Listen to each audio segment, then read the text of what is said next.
시편 78편 40절에서 55절까지 말씀을 교독합니다. 그들이 광야에서 그에게 반항하며 사막에서 그를 슬프시게 함이 몇 번인가.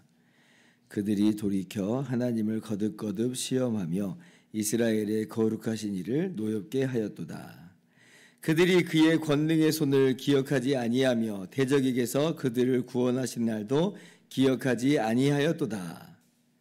그때에 하나님이 애굽에서 그의 표적들을 소환들에서 그의 징조들을 나타내사 그들의 강과 시내를 피로 변하여 그들로 마실 수 없게 하시며 쇠파리대를 그들에게 보내어 그들을 물게 하시고 개구리를 보내어 해하게 하셨으며 그들의 토산물을 황충에게 주셨고 그들이 수고한 것을 메뚜기에게 주셨으며 그들의 포도나무를 우박으로 그들의 뽕나무를 서리로 죽이셨으며 그들의 가축을 우박에 그들의 양떼를 번갯불에 넘기셨으며 그의 맹렬한 노여움과 진노와 분노와 고난 곧 재앙의 천사들을 그들에게 내려보내셨으며 그는 진노로 길을 닦으사 그들의 목숨이 죽음을 면하지 못하게 하시고 그들의 생명을 전염병에 붙이셨으며 애굽에서 모든 장자 곧 함의 장막에 있는 그들의 기력에 처음 것을 치셨으나 그가 자기 백성은 양같이 인도하여 내시고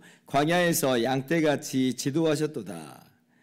그들을 안전히 인도하시니 그들은 두려움이 없었으나 그들의 원수는 바다에 빠졌도다.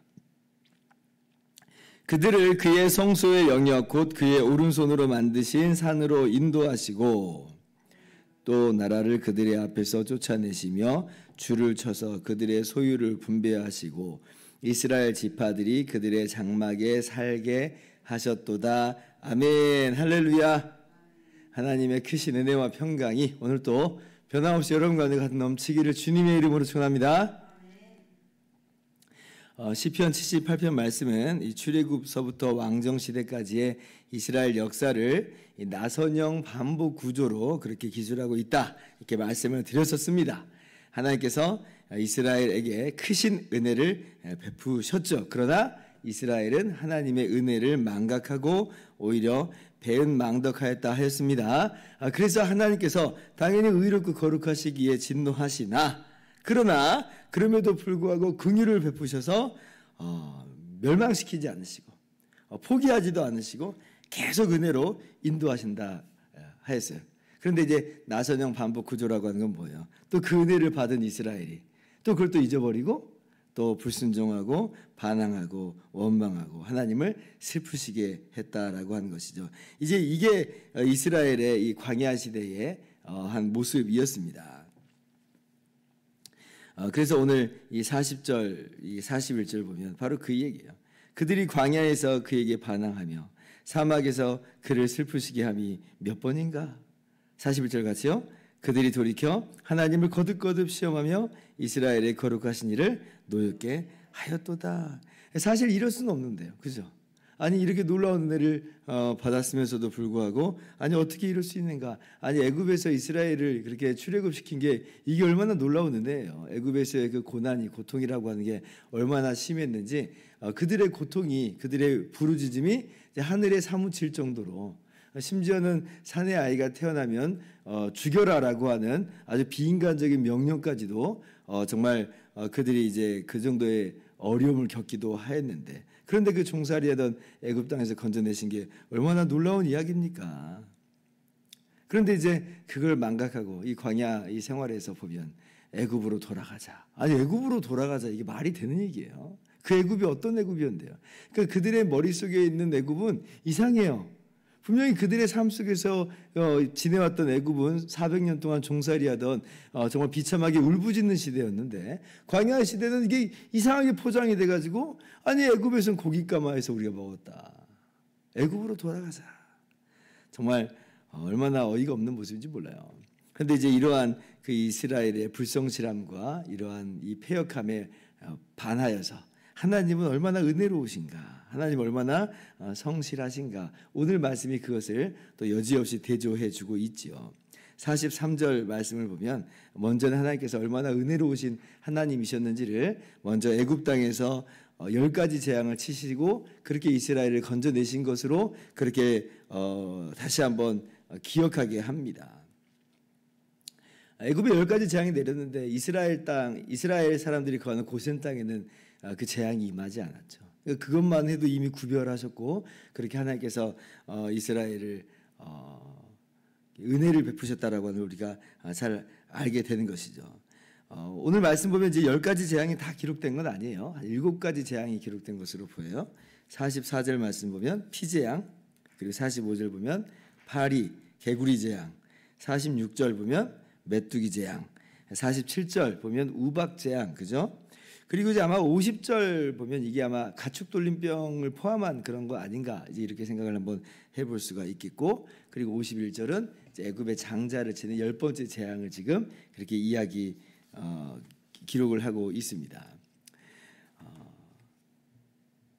그런데 이스라엘 백성은 어때요? 애굽에는 그렇게 10가지 재앙을 치셨는데 하나님께서 52절 같이 한번 읽어볼까요? 시작. 그가 자기 백성은 양같이 인도하여 내시고 광야에서 양떼같이 지도하셨도다.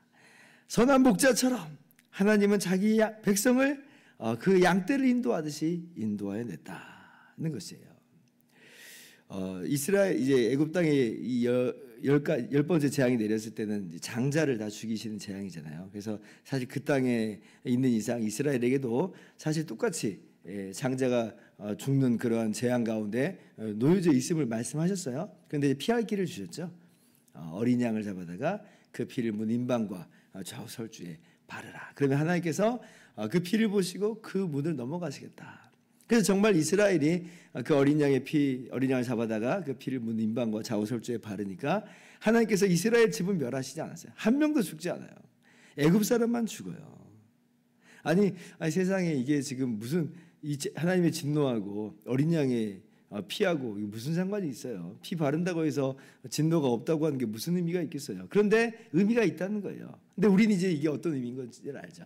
이것이 바로 유월절 어린 양으로서 우리의 죄를 대신해 십자가에서 죽으신 예수님의 보혈을, 예수님의 그 십자가 공로를 이야기하는 거구나. 우리도 사실은 죽을 수밖에 없는 존재인데 근데 하나님께서 예수님의 십자가 공로 안에서 우리를 넘어가 주시는 거구나 라고 하는 것을 우리가 아는 거죠. 이스라엘 백성들에게 그 모형으로서 이걸 보여주신 거예요.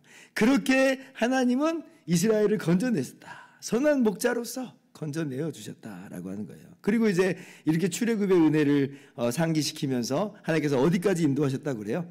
광야에서 계속 그렇게 하나님께 불순종하고 범죄했지만 결국은 약속대로 가나안 땅으로 인도하여 들이셨다. 가나안 땅을 기업으로 분배해 주셨다. 오늘 말씀이 그것을 이야기하고 있어요. 55절 54절부터 보면 그들을 그의 성소의 영역 곧 그의 오른손으로 만드신 산으로 인도하시고 55절 같이요. 또 나라를 그들의 앞에서 쫓아내시며 줄을 쳐서 그들의 소유를 분배하시고 이스라엘 지파들이 그들의 장막에 살게 하셨도다. 가나안 땅에 들어갈 수 있을 만한 그런 어떤 대단한 군대들을 보유한 게 아닌데도 불구하고 하나님께서는 종살이하던 이 종 출신의 이스라엘을 이렇게 가나안 땅을 정복하는 군대로서 양육하시고 마침내 가나안 땅을 정복하게 하시고 분배하시는 놀라운 은혜를 주셨다는 거예요.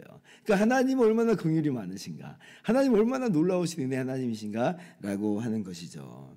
자, 그러면 이제 이스라엘이 이 정도면 하나님 말씀을 순종하고 이 정도면 정말 하나님 말씀대로 살아갈 것만 같아 보이죠? 정말 그래야 되는데 전혀 그렇지 않았다는 게 이제 내일 우리가 함께 나눌 말씀입니다. 그래서 이제 오늘 말씀을 통해서 우리가 다시 한번 하나님이 어떤 하나님인지를 우리 마음 가운데 새겼으면 좋겠습니다. 어저께 오후에는 하나님은 긍휼의 하나님이다. 하나님은 긍휼을 하신 하나님이다. 긍휼이 많으신 하나님이다 그랬어요. 오늘 말씀에는 어떤 하나님으로 그 하나님이 묘사돼요? 하나님은 우리의 목자시다. 우리의 목자시다. 아까 52절에 그랬잖아요. 그가 자기의 백성을 양같이 인도하여 내시고 광야에서 양떼같이 지도하셨도다. 이 말씀 보면서 어떤 구절이 떠올랐냐면 시편 23편 말씀이 딱 떠오르는 거예요. 여호와는 나의 목자시니 내가 부족함이 없으리로다. 하나님께서 목자가 되셔서 우리를 쉴 만한 물가로 푸른 초장으로 인도하시는 거예요. 때때로 그 길이 우리가 볼 때 왜 이쪽 길로 가지? 라고 하는 그러한 의아한 그런 때도 있지만, 그러나 결국 그 목자가 인도하시는 그 길은 쉴만한 물가요 푸른 초장인 것처럼 하나님께서 이스라엘을 그렇게 인도하시는 것이고 또한 우리의 삶을 그렇게 인도하시는 것임을 믿으시기 바랍니다. 또 어떤 말씀이 떠올랐냐면 신약성경의 요한복음 10장 11절, 나는 선한 목자라. 선한 목자는 양을 위하여 목숨을 버리거니와.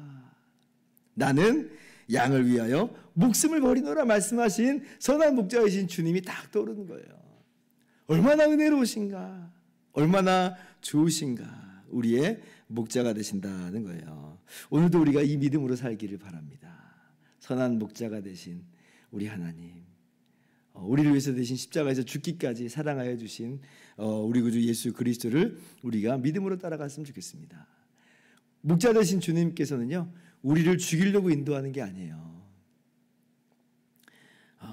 우리를 생명 안에서 인도하시는 거예요. 주님의 생명 안에서 인도해 주십니다. 그래서 우리가 걸어가는 길은 반드시 가장 좋은 길이고 반드시 선한 길일 수밖에 없는 건 우리를 위해서 대신 피 흘려 죽으신 주님이 우리의 길을 인도하시기 때문에 그래요. 우리는 막 불안합니다. 이러다가 이렇게 가다가는 우리가 죽임당하는 거 아니야? 아니요, 하나님 그렇지 않아요. 피값 주고 사신 우리를 그렇게 대우하실 리가 없는 것입니다. 그래서 주님의 인도하심을 바라보면서 삽시다. 주님의 십자가 바라보면서 우리의 선하신 목자가 되신 주님의 인도하심을 신뢰하면서 두려워하지 않고 오히려 기뻐하면서 찬양하면서 임마누엘이신 주님과 동행하는 오늘 귀한 한 주간 되실 수 있기를 주님의 이름으로 축원합니다. 기도하겠습니다.